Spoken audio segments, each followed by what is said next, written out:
that I want you to think about today, the big idea of this talk that I'm going to share with you, is that God is a God of a second chance.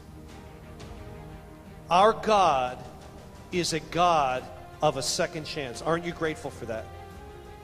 I think one of the things that keeps us from getting out of the boat, from getting out of our comfort zone, one of the things that gets us from getting, out of the world and into what God has in the kingdom, getting us out of our apathy and into the calling of God, is that we don't trust the character of God.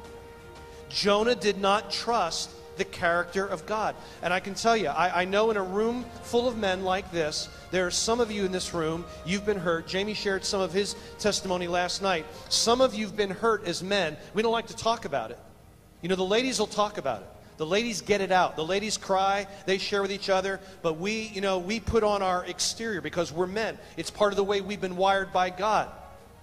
We're not going to cry. We're not going to necessarily share our feelings. We're not going to share our vulnerabilities. But I can tell you for a fact, in this room, there are some men that have been hurt. You've been hurt by other men. You've been hurt by people in your past. And we get a tendency to get to that place in our life where we don't trust anyone.